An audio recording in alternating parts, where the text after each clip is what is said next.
ಊರಿಗೆ ಈ ಥರ ಪ್ರಾಣ ತೆಗೆಯುವಂಥ ಮೈಕ್ರೋ ಫೈನಾನ್ಸು ಈ ಮಟ್ಟಕ್ಕೆ ಎಂಟ್ರಿ ಆಗಿರೋದಕ್ಕೆ ನಾವು ಎಲ್ಲೋ ಒಂದು ಕಡೆ ಕಡಿವಾಣ ಹಾಕೋ ಟೈಮು ಭಾಳ ಹತ್ರ ಅಲ್ಲ, ಇವತ್ತು ಭಾಳ ಇಂಪಾರ್ಟೆಂಟಾಗಿ ಎಮರ್ಜೆನ್ಸಿಯಾಗಿ ಈ ಮೈಕ್ರೋ ಫೈನಾನ್ಸ್ಗಳಿಗೆ ಕಡಿವಾಣ ಹಾಕೋದು ಭಾಳ ಮುಖ್ಯ.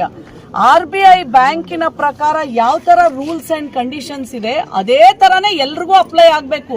ಬಟ್ ಇವ್ರು ಯಾವ್ಯಾವ ಥರ ಈ ಥರ ಆಮೇಲೆ ಫೇಕ್ ಅಕೌಂಟ್ಸ್ ಕ್ರಿಯೇಟ್ ಮಾಡ್ತಾರಂತೆ.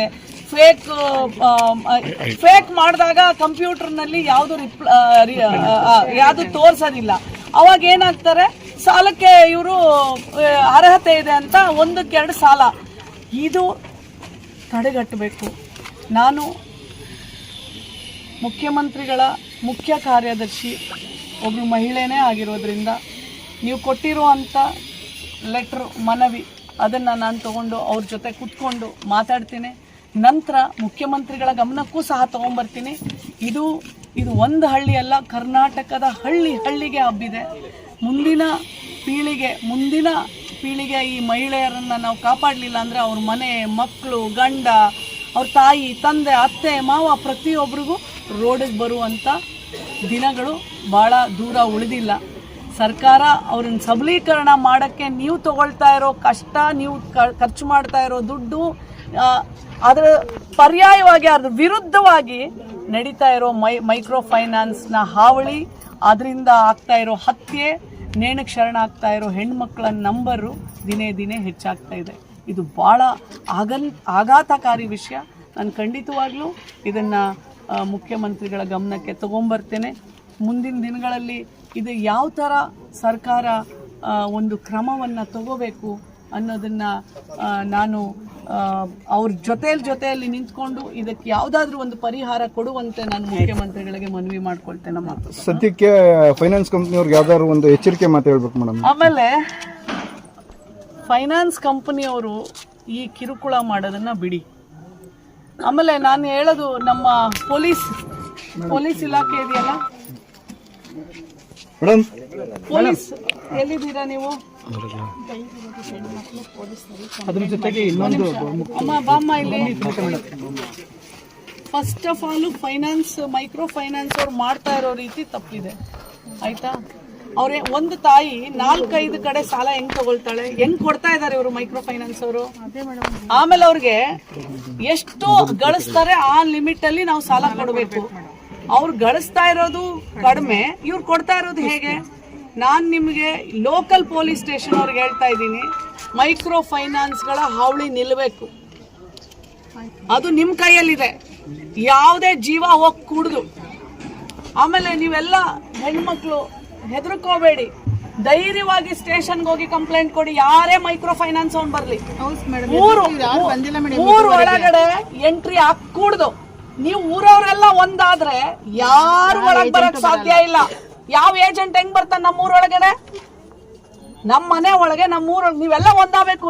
ಅರ್ಧ ಜನ ಅವಳು ಸಾಯ್ಲಿ ಅಂತ, ಅರ್ಧ ಜನ ಇವಳು ನಿಮ್ಮಲ್ಲಿ ಒಗ್ಗಟ್ಟಿಲ್ಲ ಅಂತಂದ್ರೆ ಏನು ಮಾಡಕ್ಕಾಗಲ್ಲ.